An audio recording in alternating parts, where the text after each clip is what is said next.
Well, I want to show a statement that Football Australia have sent you. They're saying they're trying to do something in this space. They're undertaking a consultation process as if they're going to change policies or some such, and they're saying their goal is to arrive at a fair and reasonable outcome that respects the diverse perspectives within our community. I would have thought it's much more clear-cut than that, Lucy. It's just about protecting the integrity of women's sport and being fair to women and girls. It's very clear cut, Chris, and that's why my biggest question in all of this, particularly off the back of receiving what I determined very quickly upon finishing reading it, was a very hollow and feeble attempt to try and bat this situation away and tick the box of, yes, we've responded to her queries for clarity around what the governing body's position on this is. But ultimately, as we said, it's very clear cut. You've got existing legislation that lies within the Sex Discrimination Act, which points to sporting exemptions that specifically acknowledge the biological differences between males and females, and that the reason that this exemption exists is to ensure the protection of the female category and to provide a level playing field. That's very clear and obvious. The science is also very clear and obvious on this. We know that there are advantages and significant advantages that biological males possess against women in the sporting arena.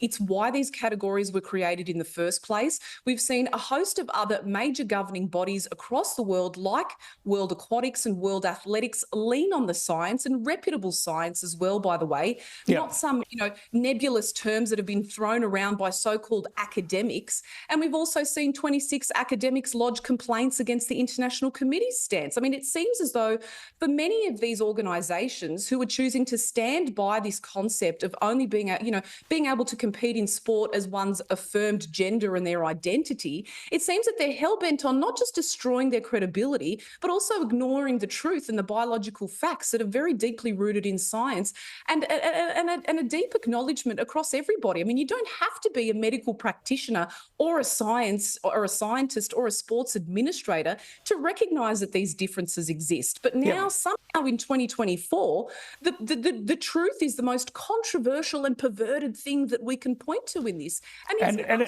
And it's not anti-trans. This is the important thing about it. It's not anti-trans. I've known many trans people over the years. I count one transgender woman as a very, very close friend. We want transgender people to enjoy sport as well. But there are options, right? I mean, at the elite professional level, you're going to have to play either as a man or a woman. But in the lower levels, there'll be mixed competitions, if you like. You can always play in the men's team or you can play in a mixed competition. There's just no need for faster, stronger, heavier males to be playing against little girls or petite women. Is that the way you would see it? Cater for everyone, but just be practical about it. Absolutely. It's about respecting everybody in this process, but also acknowledging the truth. I'm really glad that you mentioned that. The fact that women like myself and many others who have paved the way in this space long before I entered this discussion publicly have been demonised and been branded transphobic and bigots and anti-trans, and all of these nasty things have received death threats. I mean, the abuse that's been thrown at these women for simply standing up for the rights of biological women has been, quite frankly, disgusting. And the fact that organisations are very quickly and very rapidly bending the knee to this gender ideology and not placing their female participants at the forefront of their decisions has been, such a perversion of justice in many ways. But ultimately, the conflation of women's rights and trans rights in these issues is why we've arrived to this destination where we're seeing this so-called culture war, so much debate and so much division. Had from the outset the decision been, as I said, to place female participants at the forefront of their decision, we wouldn't be seeing this chaos ensue. I would be talking to you, and ultimately mixed categories or open categories, which is something that World Aquatics did last year.